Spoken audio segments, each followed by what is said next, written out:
Exit poll है ना, इसके बाद से बड़ी गहमा गहमी है उत्तर प्रदेश में, लखनऊ में भी बहुत ज्यादा कई तरह की अब थ्योरी उसके बाद सामने आ गई और खास तौर पर ईवीएम को लेकर उसके बाद सवाल खड़े होने शुरू हो गए। तमाम राजनीतिक दल के नुमाइंदों से मैं बातचीत करूं उससे पहले योगेश मिश्रा जी मेरे साथ जुड़ गए हैं। उत्तर प्रदेश की राजनीति को बहुत करीब से आप समझते हैं, ये क्या माना जाए कि ये इसी का एग्जिट पोल का ही साइड इफेक्ट है, ये जो ईवीएम होने लगा? देखिए, ईवीएम तो जो भी हारता जीतता वो कहता है वो एक टूल है आदमी को अपना गुस्सा निकालने के लिए। पर अगर ईवीएम को आप गुस्सा मानते हैं, एक तथ्य मानते हैं, तो पश्चिम बंगाल में हारी बीजेपी हारी, मध्य प्रदेश में, राजस्थान में हारी, झारखंड में हारी, छत्तीसगढ़ में हारी। तो अगर बीजेपी को ईवीएम मैनेजमेंट करना ही होता या कोई पॉलिटिकल पार्टी करती तो हर जगह करती, क्यों उत्तर प्रदेश में करेगी? ये एक लॉजिक नहीं है। ये मुझे लगता है कि गुस्सा जो कुछ ये आए हैं, सर्वे आए हैं, उससे जो एक नाराजगी हुई है उसका विस्फोट है, उसका एक टारगेट बना है। समाजवादी पार्टी से निहाल सिद्दीकी मेरे साथ है। देखिए, जब आप ईवीएम पर सवाल खड़े करने शुरू कर देते हैं ना, तो बीजेपी वाले फिर आपसे मजे लेने लगते हैं। वो कह रहे हैं कि आप लोग डर गए इसीलिए पहले से बहाना बना रहे हैं। डरे नहीं हैं, ईवीएम पे सवाल इस वजह से उठ रहे हैं। आज आप लोगों ने पूरा दिन खबरें ब्रेक की है। कूड़े की गाड़ियों में, नगर निगम की कई जगह पे गाड़ियों में ईवीएम पकड़ी गई हैं। बनारस में जो हुआ, चुनाव आयोग ने कार्रवाई की।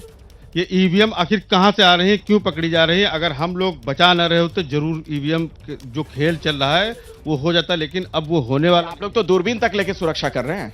दूरबीन से भी कर रहे हैं, हर तरीके से कर रहे हैं, और कोई सवाल ही नहीं है कि ये कोई हरकत कर पाए। आज देखिए, अधिकारी जो है पूरे लाइन पे आ चुके हैं और भाजपा नेताओं के सुर बदल। आप तो ईवीएम पे सवाल नहीं खड़े कीजिएगा ना निहाल जी। ईवीएम पे सवाल लगातार आप कह रहे हैं कि अब सब आ गए लाइन पे, जब तक काउंटिंग नहीं हो जाएगी, मतलब जब तक आप जीत नहीं जाएंगे। जीत तो गए हैं हम लोग, मतलब हार गए तो ईवीएम हार रहे नहीं है। ये एग्जिट पोल तो नहीं हार जाए। एग्जिट पोल तो बंगाल में भी हरा रहा था ममता जी को। ना, ये तो आप गलत बोल रहे हैं। वहां कहां कौन हरा रहा था जी? ये ईवीएम को लेकर आप लोगों पर चोरी के आरोप लगा दिए गए हैं, कह रहे हैं वहां पे कि सपा वाले की ईवीएम चोर बीजेपी। देखिए, समाजवादी पार्टी 5 साल में 4.5 साल तो क्वारंटाइन रही। उसके बाद जब वो जागी तो उसको जो है 3 महीने में हवा बनाया कि हम जीत रहे हैं। वो तो भला हो, क्या कहते हैं, चैनल्स का, जो उन्होंने एग्जिट पोल में उनका भांडा फोड़ दिया है। अब अखिलेश यादव जी को अगर भारत के लोकतंत्र पे भरोसा नहीं है, पुलिस पे भरोसा नहीं है, प्रशासन पे भरोसा नहीं है, केंद्रीय सुरक्षा बल पे भरोसा नहीं है, यहाँ के चुनाव आयोग पे भरोसा नहीं है, तो फिर उनको भरोसा किस बात पर है? फिर भारत की व्यवस्था कैसे चलेगी? क्या अब यहाँ पे स्कॉटलैंड यार्ड से, लंदन से बुला करके जो है प्रक्रिया चलाई जाएगी? तो ये सोचना चाहिए उनको कि वो एक जिम्मेदार व्यक्ति है, एक प्रदेश के प्रधान मुख्यमंत्री रह चुके हैं, और जिस तरीके से वो उन्माद पैदा करने का प्रयास कर रहे हैं, लोगों को भड़काने का प्रयास कर रहे हैं कि आप पहुंचिए ईवीएम पे, वहां पर ये हो रहा है, वो हो रहा है। तो देखिए, अब ये हार का, ईवीएम की रक्षा हो, ये तो उनकी जिम्मेदारी है, वो तो आप नहीं छीन सकते। देखिए, निश्चित रूप से उनका अधिकार है। और ईवीएम जो जिस पर चुनाव हुआ है वो स्ट्रांग रूम में 3 लॉक के अंदर बंद है।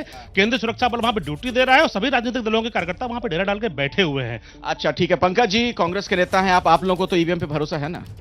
देखिए, ईवीएम पर अगर किसी ने सवाल उठाया सबसे पहले तो माननीय लालकृष्ण आडवाणी ने उठाया। जीएल नरसिम्हन, जो इनके राज्यसभा सांसद, उन्होंने बाकायदा किताब लिखी है कि ईवीएम से क्या गड़बड़ी हो सकती है, और उसका प्रीफेस आडवाणी जी ने लिखा है। बहरहाल, हमने कभी ईवीएम पे सवाल नहीं उठाया, और अभी जब हम आपसे बात कर रहे हैं तो जो सवाल है वो ईवीएम पर नहीं है। बनारस, बरेली, ये 2 जगह के एडीएम अभी थोड़ी देर पहले सस्पेंड हो चुके हैं। सोनभद्र के एसडीएम सस्पेंड हो चुके हैं।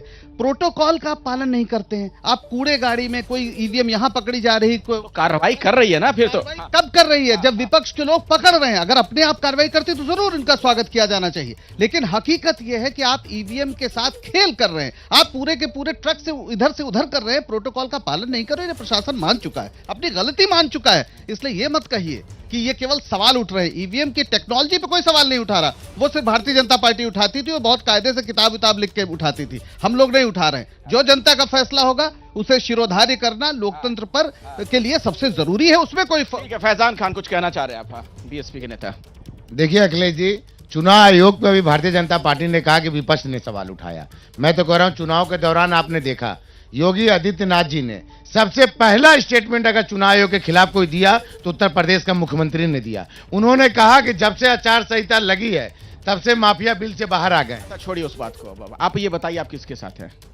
किसके साथ है? हम जनता। बीएसपी किसके साथ है? बहुजन समाज पार्टी जनता के साथ है। क्योंकि देखिए, आप तो देखिए, सुबह नतीजे आने वाले हैं, सबसे तेज नतीजे दर्शक एबीपी न्यूज पे देखने भी वाले हैं।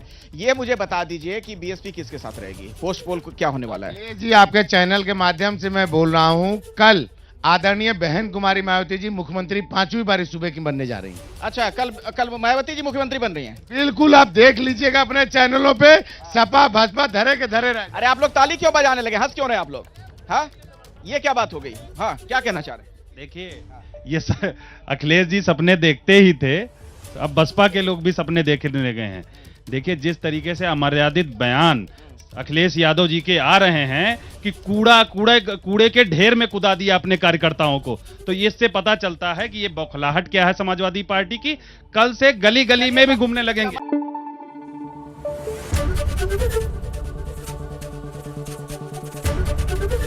एबीपी न्यूज आपको रखे आगे।